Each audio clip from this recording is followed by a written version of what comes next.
তো একটু আগে আমরা দেখতে পেয়েছি একজন কুখ্যাত সম্মানিত ব্যক্তি, তিনি এভাবেই বলেছেন যে এখন তো মধ্যযুগীয় সময়ে আমরা নাই, প্রকাশ্যে এভাবে মানুষ মারা যাবে না। উনি এভাবেই কথাটা বলেছেন।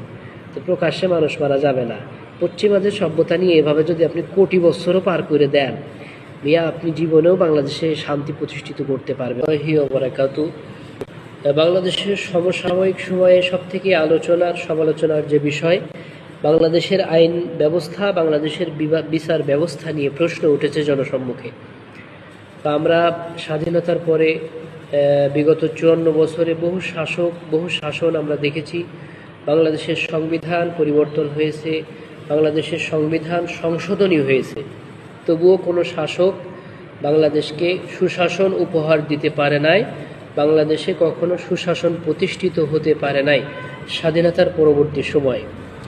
তো আমরা এই বিষয়টা যদি একটু কোরআনুল কারীম থেকে পরিলক্ষিত করতে চাই, তাহলে সেক্ষেত্রে আমরা দেখব সূরা বাকারার 257 নম্বর আয়াতে আল্লাহ সেখানে বলতেছেন, বিসমিল্লাহির রহমানির রহিম, আল্লাহু ওয়ালিয়ুল্লাযিনা আমানু ইখরিজুহুম মিনাজ যুলুমাতি ইলান নূর। যারা ঈমানদার, ঈমান এনেছে, আল্লাহ তাদেরকে সাহায্য করেন। কেমন সাহায্য? যদি তারা কখনো অন্ধকারের ভিতরে নিমজ্জিত হয়ে যায়, সে অন্ধকার থেকে আলোর ভিতরে আনার দায়িত্ব আল্লাহ তাআলা নিয়েছেন।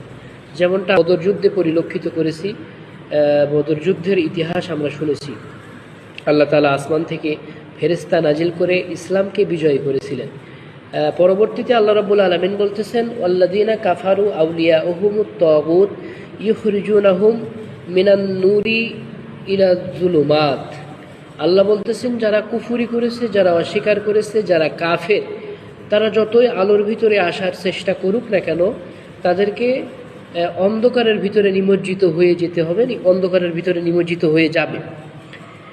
তো এইখানে কাফের অর্থাৎ কোরআনকে অস্বীকার যারা করে, যারা তাগুতকে অর্জন করেছে আর ঈমানকে বর্জন করেছে, তারা কাফের।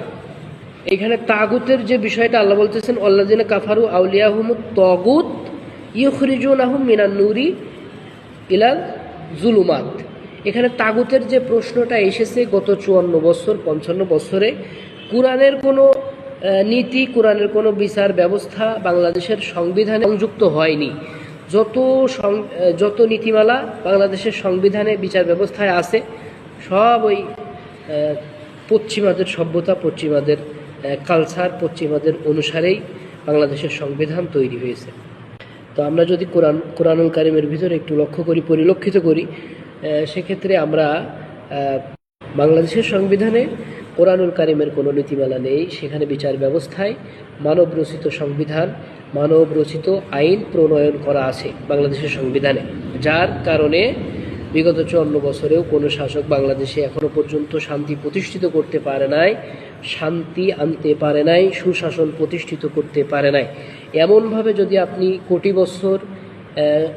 কোটি বছরও যদি পার করে দেন, কোরআনের আইন বহির্ভূত মানবরচিত আইন দিয়ে বাংলাদেশকে বিভিন্ন দেশে যদি আপনি সুশাসন প্রতিষ্ঠিত করতে চান, যতই আপনি সুন্দর করে সমাজ রাষ্ট্র ব্যবস্থা পরিচালনা করার চেষ্টা করবেন, ততই আপনি আলোর থেকে অন্ধকারের ভিতরে নিমজ্জিত হয়ে যাবেন, যার বাস্তব উদাহরণ আমরা দেখতে পাচ্ছি বাংলাদেশের অবস্থা।